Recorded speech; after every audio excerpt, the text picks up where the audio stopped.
a 5-1 scoreline. I mean, that tells you who won, right? But it never tells you the whole story. And this one, wow. This was a story of tactical brilliance smashing head-on into a total collapse. So let's get into it and break down exactly how this demolition happened. Scandalous and inept. I mean, just let that sink in. That's how one team's performance was described. It's powerful, isn't it? It just goes to show this wasn't just a loss. No, this was a complete and utter tactical breakdown. All right, so how do we get to that scandalous performance? Well, we're going to break it down into 5 key parts. We'll start with that stunning opening goal, then Chelsea's incredible response. After that, we'll look at the key players who ran the show, the battle of the managers on the sideline, and finally, the verdict and all the fallout. Okay, let's kick things off at the very beginning. Because, for a hot minute there, it really looked like this was going to be West Ham's day. We're just 6 minutes into the game, and out of nowhere, West Ham's Lucas Paquetá unleashes an absolute screamer. I mean, it's described as this sensational, swerving strike that just rips into the top corner. An unbelievable goal. So West Ham are up, and you're thinking, okay, maybe we're in for a real shock here.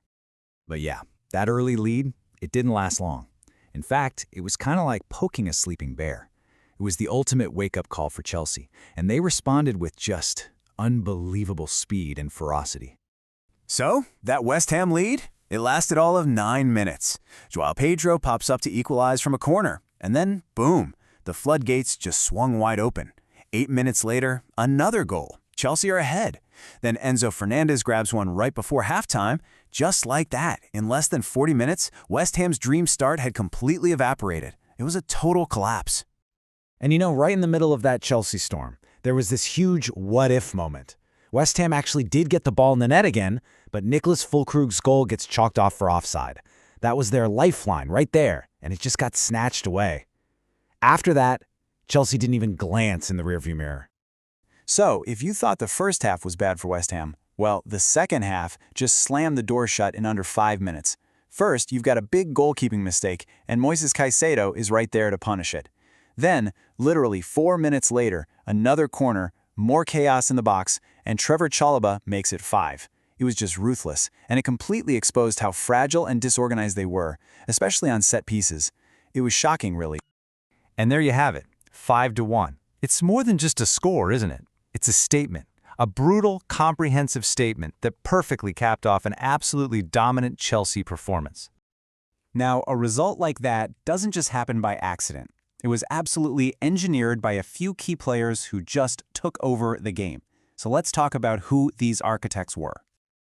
Okay, so when you look at the attack, a few names really jump off the page. João Pedro was just central to everything Chelsea did, a goal, 2 assists, the whole package. And then you have the sheer, relentless pace of Pedro Neto, who was an absolute nightmare for West Ham's defenders all afternoon long. But really, the star of the show, no question, was João Pedro. Think about it. Chelsea's main guy, Cole Palmer, is out injured. The pressure's on. And Pedro doesn't just step up, he massively steps up. He didn't just fill a spot, he completely dominated the game, showing off this incredible blend of power and technical skill. Man of the match, easily. And as good as the attack was, this game was really won and lost in the middle of the park. The midfield duo of Caicedo and Fernandez, they just ran the show. They completely outclassed their opponents, controlling the tempo, the flow, everything.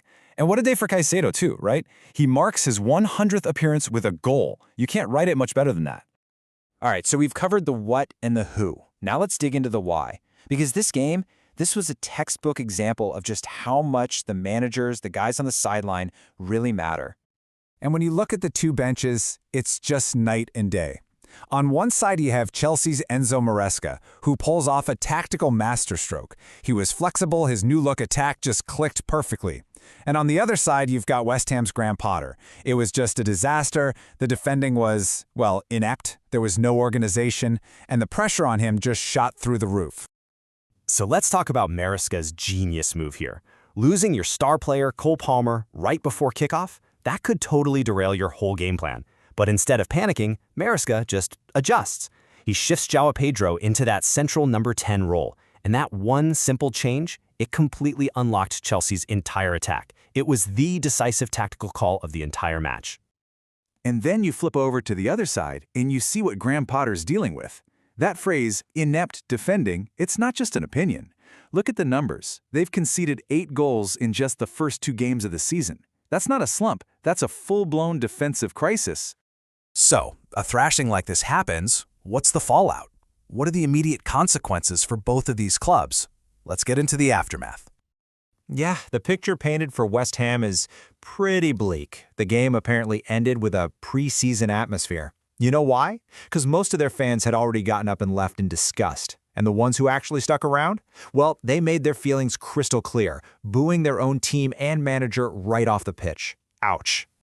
So when all is said and done, this result really just highlights 2 clubs that seem to be heading in completely different directions. For Chelsea, it's this huge, comprehensive win that's just brimming with promise. But for West Ham, it's a humiliating defeat that raises some really serious questions about where they're headed. And that's really the big question we're left with, isn't it? Was this just a one-off demolition, one team having a brilliant day at the office while the other had a nightmare? Or are we seeing the first real signs of 2 clubs whose fortunes are about to head in drastically different directions?